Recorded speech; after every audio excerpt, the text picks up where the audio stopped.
مسیح میں آپ سب کو سلام۔ تو آج ہم دیکھنے جا رہے ہیں وہ پروفیسیز جو مسیح کے بارے میں یعنی یسوع کے بارے میں، کرائسٹ کے بارے میں، جیزس کے بارے میں ہوئی، اس کی موت کے بارے میں ہوئی اور کس نے کی؟ نبی نے کی، داؤد نبی نے کی اپنے زبور کے اندر۔ بتھیری بار داؤد نبی نے اپنے زبوروں میں مسیح کا ذکر کیا، اس کی موت کا ذکر کیا، اور آج جو ہم دیکھنے جا رہے ہیں وہ زبور 22 ہے۔ اب تیری قومیں ہمارے درمیان ایسی قومیں ہیں جو کہتی ہیں کہ یسوع جو ہے وہ زمین پر آیا اور پھر اٹھا لیا گیا۔ جی وہ زمین پر آیا اور اٹھا لیا گیا، لیکن اس سے پہلے وہ مصلوب ہوا، اس کو صلیب پر مارا گیا، کیونکہ وہ فدیہ تھا، اس نے فدیہ ادا کرنا تھا قوموں کا، قبیلوں کا، تو تمام دنیا کا، تمام بنی نوع انسان کا۔ جو اس پر ایمان لائیں گے وہ ہلاک نہیں ہوں گے بلکہ ہمیشہ کی زندگی پائیں گے۔ تقریباً 1000 سال پہلے زبور نویس یعنی داؤد نے یہ پیشن گوئی کی، یہ نبوت کی کہ یسوع یعنی مسیح مارا جائے گا اور اس کو صلیب پر موت دی جائے گی تاکہ کفارہ ادا کیا جائے، گناہوں کی پینلٹی دے دی جائے۔ اب میں ایک اور بات میں اضافہ کرنا چاہتی ہوں کہ یہ جو زبور کی کتاب ہے یہ مسیحیت سے پہلے ہے اور اسرائیلی اس کو اپنی کتاب کہتے ہیں، گو کہ مسیحی بھی یعنی کرسچن بھی اس کو پڑھتے ہیں۔ اب یہودی جو ہے وہ کہیں سے بھی کنسیڈر نہیں کرتے مسیح کو، جیزس کو اپنا مسایہ کنسیڈر نہیں کرتے، لیکن وہ اس بات سے انکار نہیں کر سکتے کہ یہ ساری جو پیشن گوئیاں ہیں وہ مسایہ کے بارے میں ہوئی ہیں، اور یہ ساری جو پیشن گوئیاں ہیں وہ کس پر پوری ہوتی ہیں؟ یسوع پر آ کر پوری ہوتی ہیں، یعنی وہی مسایہ ہے۔ بتھیری پیشن گوئیاں تورات میں، زبور میں، انبیاء کے صحائف میں مسیح کے بارے میں ہوئی جو کہ پوری ہوئی، ان کو بھی ہم لوگ دیکھیں گے، لیکن فی الحال ہم زبور 22 اور اس کی 1 سے 2 آیت دیکھیں گے۔ اے میرے خدا، اے میرے خدا، تو نے مجھے کیوں چھوڑ دیا؟ تو میری مدد اور میرے نالہ و فریاد سے کیوں دور رہتا ہے؟ پھر یہی چیز ہم انجیل میں پڑھتے ہیں، جب یسوع کو سلوب کیا جا رہا تھا تو یسوع مرکز اس کے 15 باب اور اس کی 34 آیتیں ہیں، اور تیسرے پہر وہ یسوع بڑی آواز سے چلایا کہ الوہی الوہی لما شبقتنی، جس کا ترجمہ ہے اے میرے خدا، اے میرے خدا، تو نے مجھے کیوں چھوڑ دیا۔ یہ وہ کلمہ ہے جو یسوع صلیب پر کہتا ہے، یسوع جو خدا کے ساتھ روح میں ایک تھا، یسوع جس کے بارے میں خدا کہتا ہے کہ میرا پیارا بیٹا جس سے میں خوش ہوں، وہ کہ یسوع نے کوئی گناہ نہ کیا تھا، لیکن یسوع پہ کل بنی نوع انسانوں کے گناہ لاد دینے کی وجہ سے خدا جو قدوس و پاک اور رحیم اور عظیم اور عدل و انصاف کا خدا ہے، کچھ دیر کے لیے اس نے یسوع کو چھوڑ دیا۔ یسوع کا رشتہ خدا سے کچھ دیر کے لیے ٹوٹ گیا ہمارا رشتہ بحال کرنے کے لیے۔ ذات یسوع ایک طرح سے نجات دہندہ نے اپنے چھوڑے جانے کے تجربے کو ان الفاظ میں وضاحت کی، لیکن تو قدوس ہے، تو جو اسرائیل کی حمد و ثنا پر تخت نشین ہے۔ خدا کی محبت کا تقاضا تھا کہ گناہ کی مزدوری کی ادائیگی کی جائے۔ اس کی قدوسیت جس بات کا تقاضا کرتی ہے، اس کی محبت نے اس تقاضے کو پورا کر دیا اور اپنے پیارے بیٹے کو بھیجا کہ وہ فدیہ کی موت مرے۔ لیکن ایک بار پھر سنیے، نجات دہندہ یسوع ابھی تک اپنے باپ سے گفتگو کر رہا ہے اور اسے یاد دلاتا ہے کہ قدیم بزرگوں کو تو نے نہ چھوڑا، اور جب انہوں نے ایمان سے فریاد کی تو تو نے انہیں ہمیشہ جواب دیا۔ اس ہی خوبصورت زبور کی 6ویں آیت میں یوں لکھا ہے، پر میں تو کیڑا ہوں، انسان نہیں، آدمیوں میں انگشت نما ہوں اور لوگوں میں حقیر۔ جب ہم دیکھتے ہیں اس کی 7ویں آیت میں تو لکھا ہے، وہ سب جو مجھے دیکھتے ہیں میرا مذائقہ اڑاتے اور منہ چڑھاتے، وہ سر ہلا ہلا کر کہتے ہیں، نہ صرف یہ کہ خدا نے اسے چھوڑ دیا بلکہ لوگوں نے بھی اسے حقیر جانا اور رد کر دیا۔ جس مخلوق کو اس نے بنایا ان کے لیے مسیح انسان بھی نہیں ٹھہرا بلکہ محض کیڑا تھا۔ جن لوگوں کو وہ نجات دینے کے لیے آیا تھا وہ ان کی حقارت اور رد کرنے کی تلخی کو جانتا تھا، وہ اپنوں میں ہی آیا اور رد کر دیا گیا۔ یہی بات ہم زبور 118 اور اس کی 22 آیت میں جس پتھر کو معماروں نے رد کیا وہی کونے کے سرے کا پتھر ہو گیا۔ یہاں پھر 118 زبور میں داؤد یسوع یعنی جیزس کے بارے میں پیشن گوئی کرتے ہوئے کہتا ہے کہ جس کو رد کر دیا گیا وہی عظیم ٹھہرا۔ پھر یسوع خود اپنے منہ سے یہ کہتا ہے اپنی بابت کہتے ہوئے متی اس کا 21 باب 42 آیت میں۔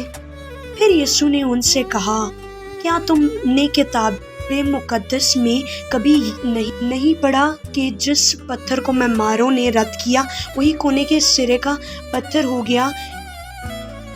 خداوند کی طرف سے ہوا اور ہماری نظر میں عجیب ہے۔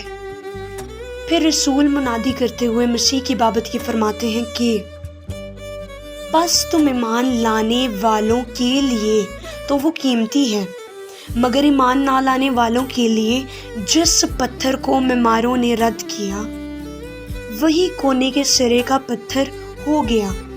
یعنی یہ پیشن گوئی ہوئی تھی کہ اسے رد کر دیا جائے گا، لیکن وہی واحد ذریعہ ہے خدا کے ساتھ رشتہ قائم کرنے کا۔ پھر ہم بڑھتے ہیں زبور 22 اس کی 8 آیت کی طرف۔ اپنے کو خداوند کے سپرد کر دے، وہی اسے چھڑائے، جبکہ وہ اس سے خوش ہے تو وہی اسے چھڑائے۔ اس میں جو یسوع کو صلیب دے رہے تھے، مصلوب کر رہے تھے، وہ یسوع کو تانا دیتے ہیں کہ اگر یہ خدا کا چنیدہ ہے تو خدا اسے بچائے۔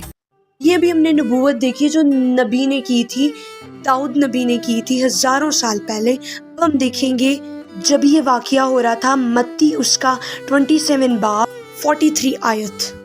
اس نے خدا پر بھروسہ کیا ہے، اگر وہ اسے چاہتا ہے تو اب اس کو چھڑا لے، کیونکہ اس نے کہا تھا کہ میں خدا کا بیٹا ہوں۔ یہ جو رومی حکومت یسوع کو صلیب دے رہے تھے وہ کہہ رہے 9 تا 11 آیت میں اب ابن آدم یعنی یسوع انسان کی بجائے خدا سے مخاطب ہوتا ہے اور بیت الحم کو یاد کرتا ہے۔ خدا ہی اسے ماں کے پیٹ سے باہر لایا تھا، خدا ہی نے اسے شیر خواری کے ایام کی کمزوری میں محفوظ رکھا۔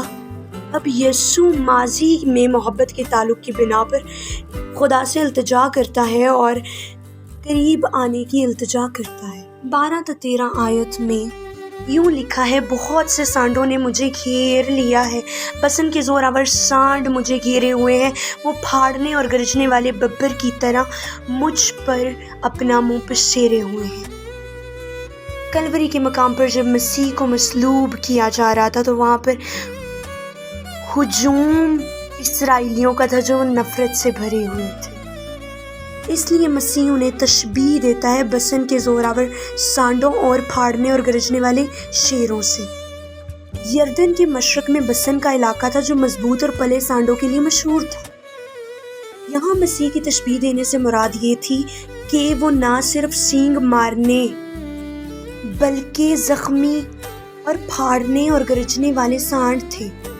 اسرائیل کا مسیح آ چکا تھا پر وہ اس پر جھپٹ پڑے جیسے شیر بھرا پر جھپٹ پڑتا ہے۔ زبور 22 اس کی 14 سے 15 آیت میں لکھا ہے میں پانی کی طرح بہہ گیا، میری سب ہڈیاں اکھڑ گئیں، میرا دل موم کی مانند ہو گیا، وہ میرے سینے میں پگھل گیا، میری قوت ٹھیکرے کی مانند خشک ہو گئی اور میری زبان میرے تالوں سے چپک گئی، اور تو نے مجھے موت کی خاک میں ملا دیا۔